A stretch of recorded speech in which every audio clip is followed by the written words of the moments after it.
My name is Dean Whitaker. I am also a board member. I'm here tonight to introduce our speaker, Mr. Rick Allen. Rick is a local Richmond resident. He's an employee of State Farm Insurance. What I'd like to really say is this material up front, once you all get a chance to come up and take a look at it, there's some very interesting material. And I'm sure that after this is over with, Rick will stay around and if you want to ask any questions about it, that'd be wonderful. He told me that growing up, they lived next to the Williams family that had the land down at Boonesborough. And he became friends with the family. Over the years, Rick has developed a great love of the Boonesborough area. And the material passed through him. I'm lucky that he gave me a disc of a lot of this material at one time, and I got to look at it up close. It's wonderful stuff. Again, if after this is over with, stop by and see it. I would like to say that Rick has tonight with him, he has a sister, and an aunt, and an uncle. Rick, would you ask him to stand and give the name, please? Yeah, raise your hand. Yeah, raise your hand. Some of them don't stand, some of them don't stand real well.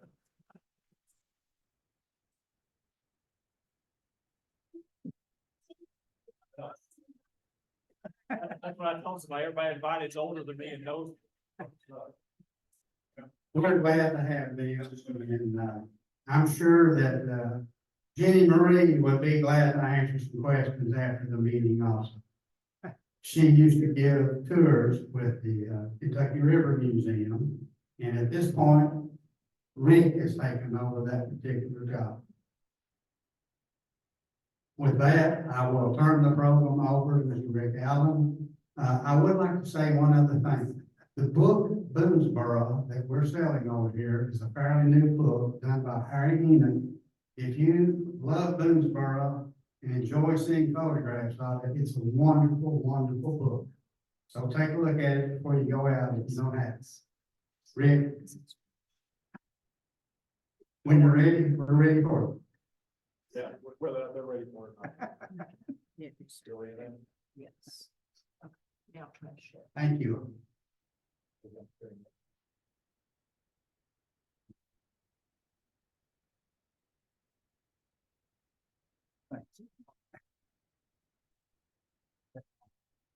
There. Steve, do I need the mic from you? Yes, it's on my right here. All right. All right. Well, thank you, folks. I was hoping Dean would talk a little longer, so I would have talked about it. So we have a shorter presentation than do the start of it. So, again, my name is Rick Allen. Thanks for being here tonight. Hopefully you have a little bit of information that you didn't have before. See a few things you hadn't seen before and learn a little bit too as we go along.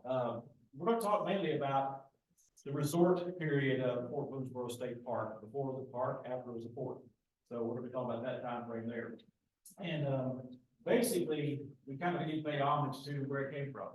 We're basically all here because this dude took a stake in this piece of ground and said, okay, we're going to take this land, we're going to own it, we're going to defend it. And the reason we're here is because while Boone was alive, he had a very good publicist still, so he made his story known.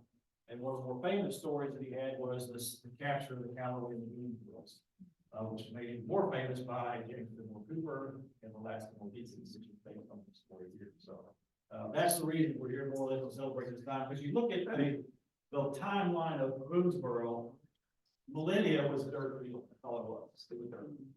And then along came the Boone, the story that came along that, and then after the Boone time frame, which is only about 12 years, it wasn't a very long time frame. The fort had served its purpose. It went away. It goes back to the dirt eventually, and the state or the town of Boonesborough becomes incorporated. And basically, it was incorporated at a town on paper only. Laid out, lots were sold. You can see the layout of the land here. But bid was made to become the state capital. Unfortunately, that went to Frankfurt even after some inadequate bribery and offers of gift to make it happen by Green Clay and some others. It went to Frankfurt. When that happened, it pretty much the interest in the land of the area was citywide. Just kind of sort of faded away. And growing up just a few miles from there, I always wondered what would it be like, this had been the capital, and I thought, let's try to Frankfurt. It's on the river, same spot, we've been just swallowed up by town all the way around through there, maybe bottom or something like that, so. And like I say, when after the port went away, it went back for the longest time frame to just be a field again. Back to get the crop, Stevens family on the land, they raised hay, they just became a bottom land, just like 1,000 other bottom along the Kentucky River. One of the only consistent things that came along from the time of Boonesborough all the way up till the mid 1936, that was built the bridge. And like 1936, 1938. The ferry that was operated with the Callaways was the first licensed business east of the Alleghenies. And it continued from Danny Boone's time all up until they built the bridge across the river there. And then something I did, they operated about a year after. The next blip on the radar was actually twofold. In 1907, the Stevens family donated this little 50 by 50 foot square area for the Daughters of the American Revolution to put up a monument to the pioneers. And it's interesting. I literally grew up climbing on this thing 1,000 times, and I kept thinking, Boonesborough, star. And then when I found out, I'm going, why the Daughters of the American Revolution honoring pioneers? I did not have a clue why that was the case. As a matter of fact, it wasn't until I worked with Manfield Mallon on something a few years later, which is like my 50s, when she was talking about, oh yeah, we're making this into a Revolutionary War battle. So that's our ideal to make it recognize as the Revolutionary War battle. I thought, well, why? I didn't think about it. It's kind of like, I kind of felt like this, child, she kind of goes, Native Americans, British, pioneers. Finally dawned on me, Fort Boonesborough was the western flank of the Revolutionary War. It was the last stronghold in Virginia. It had fallen, the whole western flank was folded up. So this was a big, a pretty big deal for that. I was one thing I grew up so close, I didn't even get that. One of the things that was really important at the time frame, even before blocks came along from just settlers, Eastern Kentucky was a blank slate. Settlers came in, moved up to Eastern Kentucky. One of the things they noticed, dang, there's a lot of trees. We can't farm this land for all the trees, so let's do this. Let's cut the tree down. And somebody asked, what are we going to do with the trees? And let's go to the river. So we ended up taking the trees, taking them down by the riverbank, put them along the shoreline. And what we did was make it what's called spring tide was. Spring tide was flood. The flood raised the logs up, they floated out the river, and they rolled those logs. Here's the sawmill, which at the time was probably Frankfurt, was one of the closest sawmill. So from Beattyville all the way down to Frankfurt was about a 3-day log ride, and then a 1-day walk back. And then what happened was, as the railroad came along, see, this is actually Ford, as the railroads came through the area, every time they crossed the river, just about sawmills from it. You can see at Ford, there was actually several sawmills, and lumber was huge. That was king of the river at the time. Some other crops went down to Louisville, other crops went as far as New Orleans, went down on flatboats. And then those people that went down on flatboats came back to the Natchez Trace. So you can imagine floating down the Kentucky, down the Mississippi, down all the way to down the Ohio and Mississippi, and all the way to New Orleans and back up. And they said, if you read a book not too long ago that said, if you go to New Orleans today, you can still find houses built from top to top. But what they did is they built the rest, loaded the wares up back over Bourbon, whatever it was, took it down there, broke the boat up, stole the lumber, and then walked back. So a lot of those houses in New Orleans were still built by that top of the time. Now, Burton Bad was one of them. Jack, you remember the other name of the which of the four? There was another one beside Burton Brad. That's the one that you're more about. Yeah. I think there was at least 2, if not 3, that were there. Also, Valley View had 2 big sawmills. It was actually a pretty good sized town. This time, Ford became the second largest town in Clark County, almost the same size as Winchester. It was a boom town at the time, and it supported this and some other industries in the area. One of the reasons that was so important to the area was because of what the effect of the river and the logging. This is a picture of the way the locks were all built. This is actually the High Bridge. And you see the locks are actually built right up against the shoreline. So you got the lock here, the shoreline lock. Lockmaster, and this is a Lockmaster's house there where they can easily access it. And that's the way all the locks were built, all 14 built the same way. The only problem was, In 1905, when the lock was finished, they had a very hard winter. So 1906 comes around, and the river froze. And there was kind of several things that happened. First of all, the fall before was a very dry fall, so they didn't have to flood like they normally have. So there were several log rafts that did not get out. Then what happened was, when the winter came along, the river froze. I think it was about 10 miles from urban, almost all the way to Maine. The river froze solid. In fact, I've got a clipping. It made national news more or less. This is a clipping from the Bisbee Daily Review, from Bisbee, Arizona. Dayline, February the 16th, 1905. Dayline, Mount Sterling, Kentucky, February the 15th. The ice scourge in the Kentucky River has reached the danger stage, with families in the lowlands have been compelled to move out. The ice is piled 20 feet high, with a dam of logs behind it extending 10 miles up the river. The loss to mills already exceeds 100,000 and is estimated 200,000 logs are in the river and more are coming. Rivermen are working to save the logs and have worked all night in freezing water. Many have been overcome. I also read a article about urban. There was 2,000 men with dynamite trying to break this log jam. What eventually happened was, fall came along. There wasn't a springtime that didn't come up. Broke that ice up and then started moving down the river. I don't know if you guys have ever seen the river break up or a stream break up with ice. The ice doesn't melt in the way. It breaks in big chunks and then starts flowing downstream. And what happened was, this started flowing downstream and it was bigger.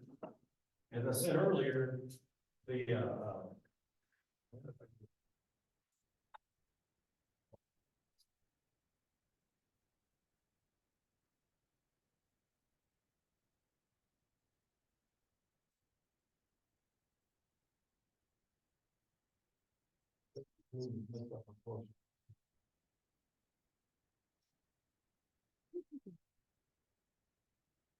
Rick, try resharing that again. sharing, We have a problem here. says I'm sharing that now. But we're only seeing your, That's all we're saying is the folder. yeah. Oh, you're not seeing that? Yes, we're just saying the folder of impacts. Yeah. Yeah.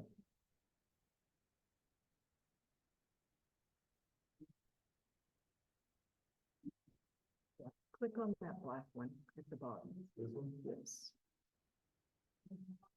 Okay. That's doing it. Thank you so So, much. yeah. That's all. And it worked out, yeah. Yeah.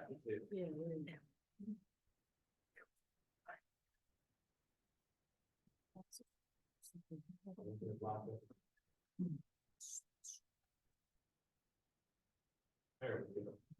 All right, yeah. Now, this is an aerial photo taken actually when the resort was built, when the resort was actually built at the time. And what I want to show was right here at the bottom, you see this is the actual dam. And this is the shoreline wall that was there. That shoreline wall was built literally up against the shoreline. What happened was those 250,000 plus logs of ice all came up along this dam there and started piling up. You ever been down to Boonesborough, you know, so the other side of the river, it's hillside. The water's not going that way. So what water did was it grassed around the left-hand side there.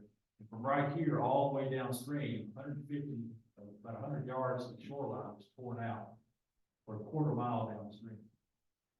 When it did that, it exposed this natural sand beach there. And I think that's one of the reasons where, of course, the fort site is up in this area right up here. This is the fort site up in here. So that was where the historical part of it. The fact that this opened up, I think, encouraged a gentleman from Ford to that's what it's meant.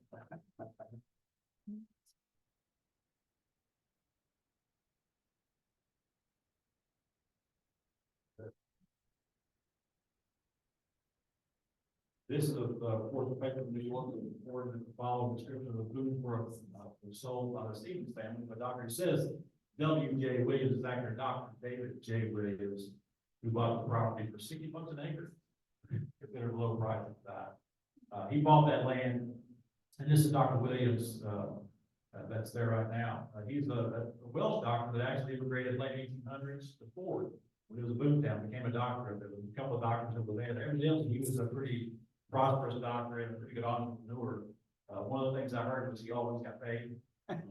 May have been chickens, it may have been quilts, it may have been lamb, but he always got paid and invested wisely. And I think he saw this opportunity, especially when you realize there's this huge sand beach there, that this could be something more than just a historical site. And one of the first things he did was when he moved to the county, he built a house. I'm not sure if he actually built a house. This is a house that's located on 388, right as you cross the railroad tracks. He lived in this house, moved from Clark County over to Madison County around 1912 in that time frame. This is actually the station where he lived. This is the home right there where he showed, and this is actually the railroad station. This was called Shearer Station at the time. There was James Shearer that owned like a couple of thousand acres in that area that was initially named after him. When Dr. Williams established the resort, the resort, he lobbied the railroad to change the name to Boonesborough Station. And that was actually changed to Boonesborough at that time. But I think it was B-O-N, B-O-R-O, I'm not sure on that. One of the reasons he wanted to do that was because people literally came from all over the country. They would come to the station, telegraph ahead that they were there, they would send the car and pick them up and take them down to the park. And they were there. And one thing that happened though was, I don't think lived on good terms or bad terms. This is an advertisement that came up, published in the Cincinnati paper. I don't know if y'all can read that or not. Basically, the town was out of position. We have a town of 500 people in fairly good country around the place. One doctor a few good months ago left town taking away $75,000.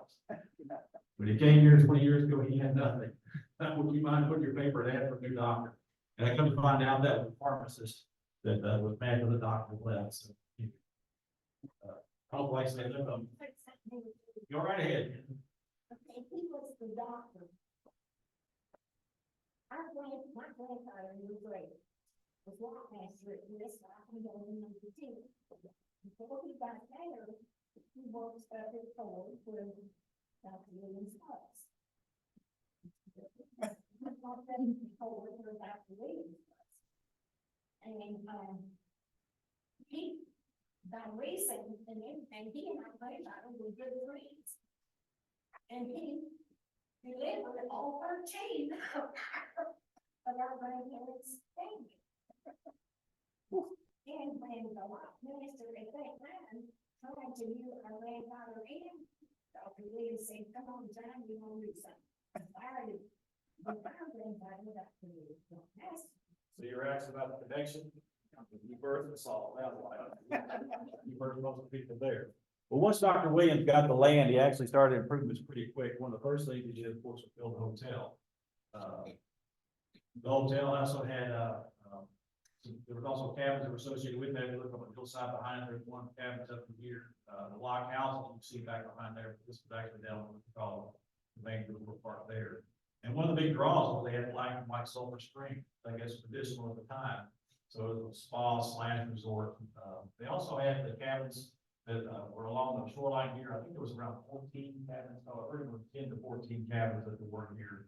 Also, they had you see some cabins on the shoreline there. Those overlook the riverbank from there. And one thing they did is they had people that stayed there, not only as people that were on vacation, but this picture here is my Aunt Ruby talking with one of the band members that stayed there while they were playing at the local dance pavilion. And the dance pavilion was a big draw. Back in that day, when you had a date, you went dancing. And he built the pavilion that was a really good size. I've never found the exact measurements, but the pictures, it looks like it's about 80 by 150 feet long. So it was a big dance hall. And at that time, you had big bands were touring. So you had. was born a U.S. Rock and Band number 2. Which was like they were joined.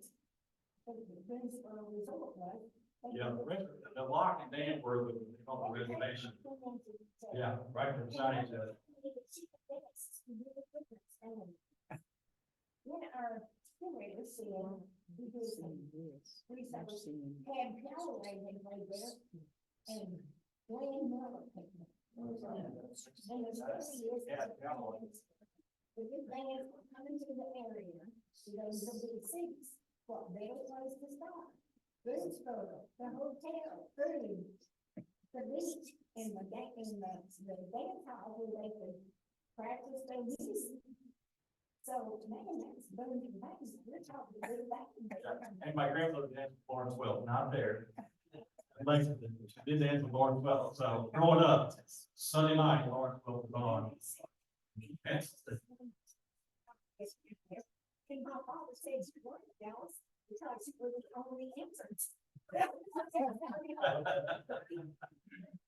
All kinds of things going on too besides that. They had, rides and stuff like that. Remember, like the steam engine that used to go over the track all the way around the middle of the area too. So tennis courts were available. I'm sure other things were there. You can see this is the walkway that goes down between the cabins, the roadway that goes from basically where the, original, where the beach house that just got torn down. That's where a lot of the beach house was at the time. Matter of fact, let's look right here. This is a picture of that area there, looking from the Clark County side. And, there's a picture of this is one of the pictures of the dance hall iteration, and you can see the crowd that's there right now. That's there for that. Now, the barn at the top of the hill there, that's actually the tobacco barn. At the time, they also were for a shipping lot of tobacco from that area too. So Dr. Williams and his son David Williams Jr. was one of the largest tobacco producers in the state. He was president of the Tobacco Association, stuff like that. So it was still actively being part of economics too. But this is a picture of one of the tugs that pulled up and actually kind of a dance barge that was there. That pulled up. This is not the city of Urban. There's another one that's like that. But if you notice, it pulled right up against the shoreline. And the reason they will do that because again, where that lock emptied out, that was the channel that the boat came in out of. So it came right up against the shoreline. So you can literally pull right up against the beach more or less with boats at that time.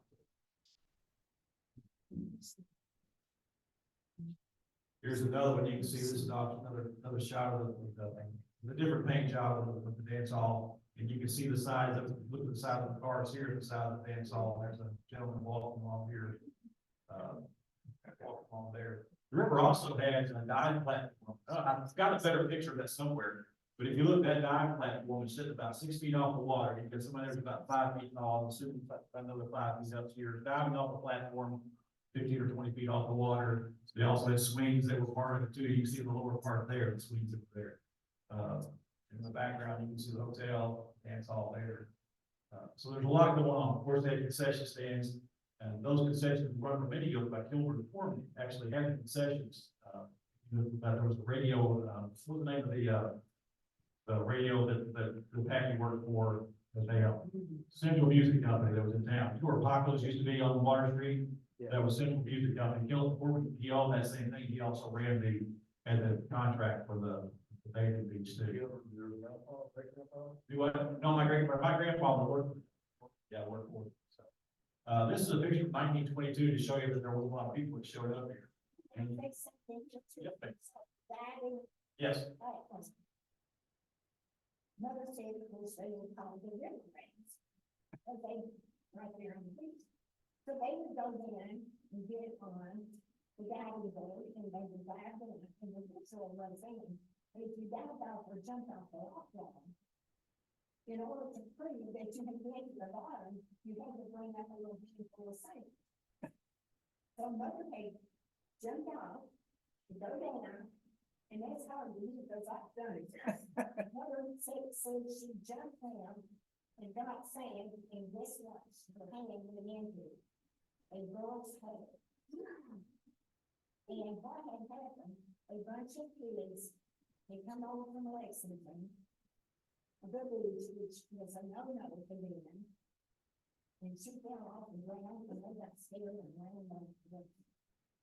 I never heard the end of who the girl was, but Mother said she put her hand in that and what happened down the bottom. Don't tell what's at the bottom of that river. What you're saying for this. Here you can see some of the cars that are here for the main events. One of the things that's going on in the background, you can see there's actually two baseball. And at that time, they had baseball teams everywhere. Ford had one, Union City had one. Everybody had baseball teams. So they had baseball actually going on in the background here. And there's another picture there. This is taken from the same area. This is from the hotel, the second story of the hotel. This is looking up towards the entrance of the park. Which if you go in now, you're going to the same exact road. That road hasn't changed. So the road going in is pretty much the same. The only difference is The road now goes in and turns left a little quicker than it did before.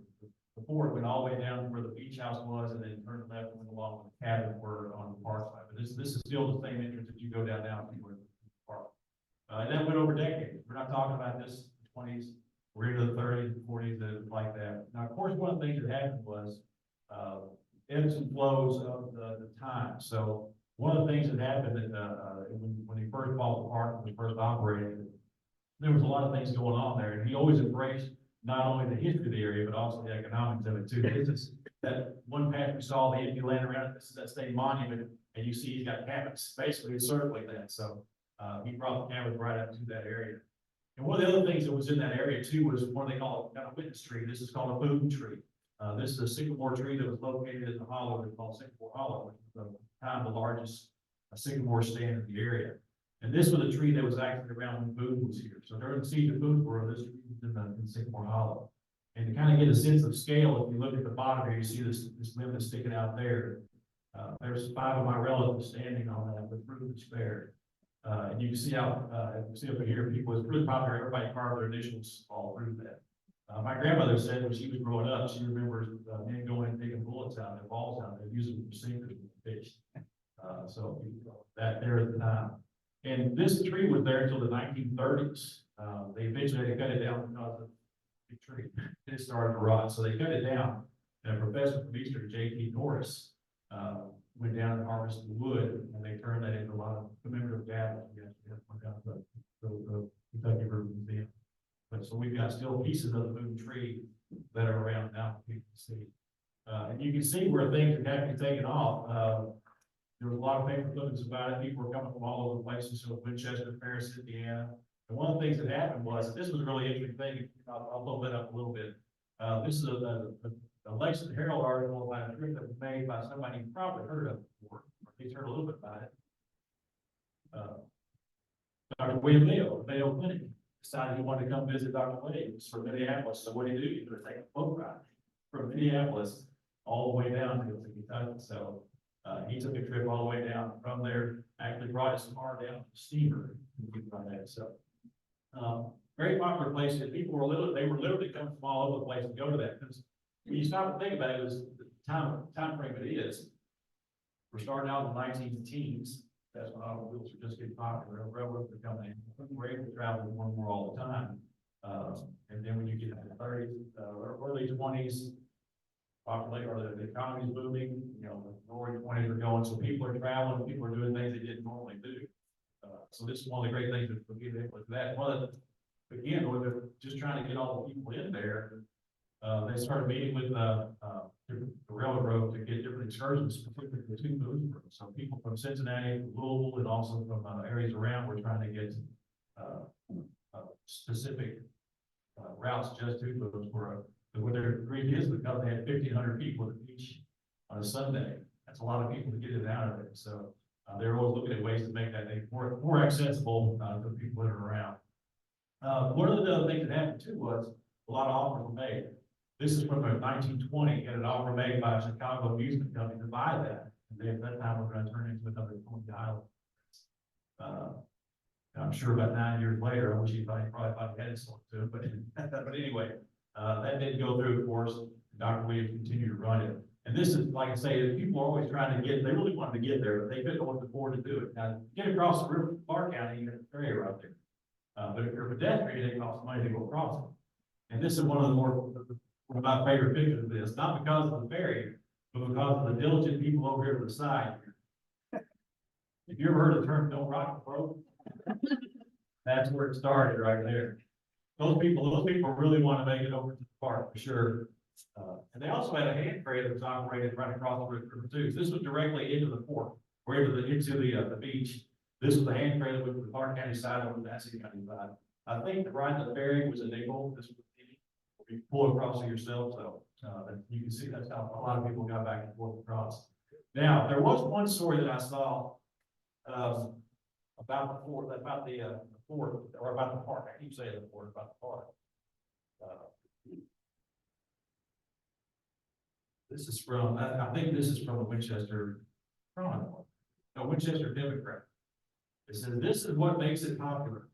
Now that the Kentucky River to Boonesborough has become such a popular resort as to attract hundreds of persons from various parts of the state.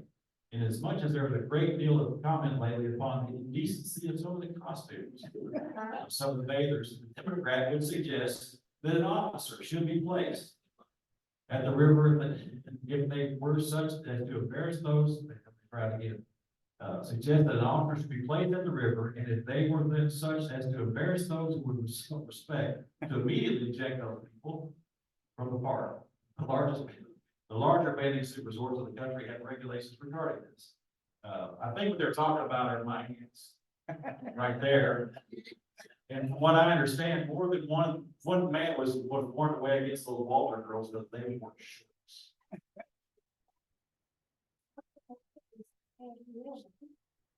And the one in the middle is our. And Alice. And the one on the right is our much older cousin Betty. And they're much older than the time that they were walking down on the resort. And this woman looked at her son and said, "Don't look at those girls. They're trash. They like swimming. And they don't need swimming. Don't look at them." I think they prefer they look like this. My Aunt Mary and the cousin Betty, they've been thinking blueberries, blackberries, and I think that's more what they were looking for. But then people use the beach for all over. This is the beach area now. You see them up there, they're skiing. Boating was a big thing, of course, at the time. At one time, there were, let's see, 1, 2, 3, at least 4 docks within just a mile of the park. How many boats do you think were down there, Ron, at one time? I know the state dock one time had 52 boats. Right there, yeah. You got some nice boats. Yeah. I think that's Stevens boat dock right here. This was located under the bridge. Let me go cabin cruise right there. I think that. So not only did you have the port site, you had the beach that would go along with it, but you also had the river that people were on. I think that's guy actually retired from the, he worked for the Corps. It's not Charlie Stevens. I did find a picture of Charlie Stevens that didn't have this. But as you can see, there's a pylon for the bridge right back behind, that was just done of that, so. Yeah, it looks like a fish trap to me too, so. So one of the things I was talking about, this is Central Music Company, Gilbert Corbin, that ran the park, or ran the concession portion of it. He had it in 1948, he had this, he signed the document to keep it in 1957. Now shortly after that's when they actually started the park was the state wanted to make a mandate to get take the whole park. They said, yeah. One of the reasons that happened, and what happened over the time frame is over the years was you live next to a river, you're going to get flooded. So what happened several times, and this is 1937, which was the largest flood until 1978. And just a foot or so higher than the last one we had like 3 years ago. And you can see the cabins in the background. So the cabins, the hotel never, I don't think, flooded, but it got right up to the hotel. There's a few pictures of that I've seen where it's right up against that. And over the years, lifestyles changed. People didn't travel like you used to, more opportunities spring up. Because I was trying to think, somebody may know, I don't know of anywhere in Madison County where 5,000 people, 3,000 people would show up on a regular basis. Hang out for that. So that's one of the reasons it happened. Again, people, lifestyles changed, people started moving to different things. And then eventually the park was taken over by the state. It actually was back in, I think, in the early 1900s, the federal government looked at taking it over, but that never became a mandate. But in 1956 here, the General Assembly put forth this resolution to make it into a state park. And eventually it became, I think they bought it in 62, Jackson, sound right? 63. And then it was dedicated, I think, in 66. That sound right? First they came to Boonesborough, 1963. Okay. That's the gravel. Yeah. And the one I was at, probably small. If I'd have been 60, what had been 64, 65, 66, I guess. That's probably about that time. I just remember a lot of old people. They're not, I don't know if I want to be there back there or not.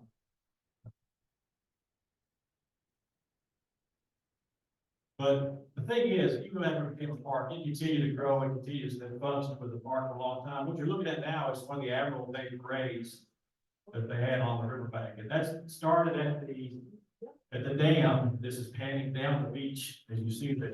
This is a couple of different ones we see combined there. Then that day, a lot of the doctors had competitions that who had the best vote, who had the nicest house vote. Well, several of them are, that's actually a Chinese junk. That, there was a construction worker in Nicholasville that actually had that, he imported that from China. And brought that up for you.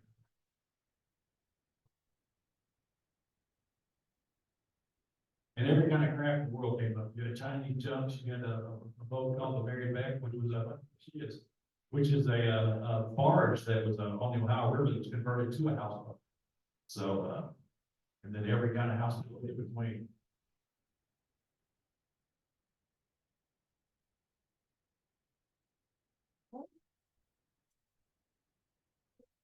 That's amazing, that right there, you know. But the one we had was, you know, the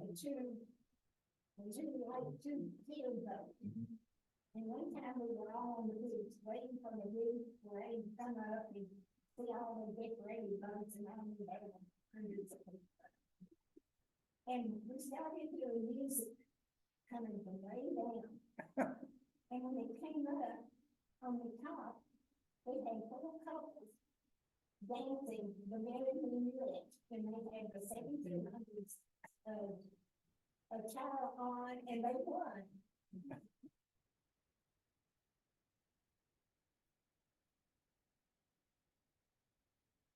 So basically, you had a quarter-mile house pulled in there.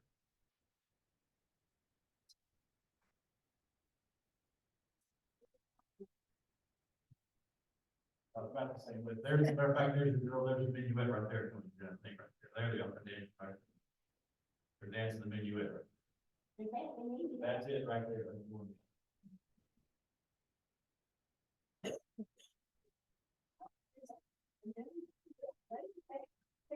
And of course, that'd be that.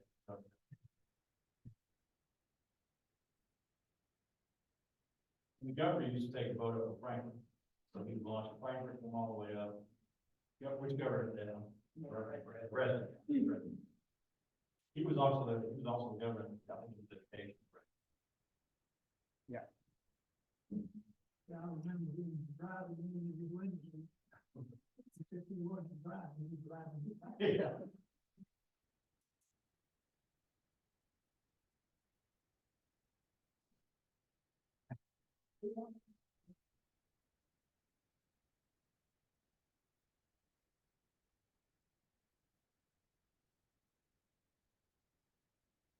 Just that proof, that would be my Aunt Alice, that would be me, my son Kim, and there's Jenna Marie, talking with right there.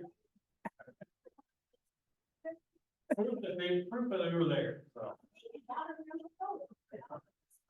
That's all I have about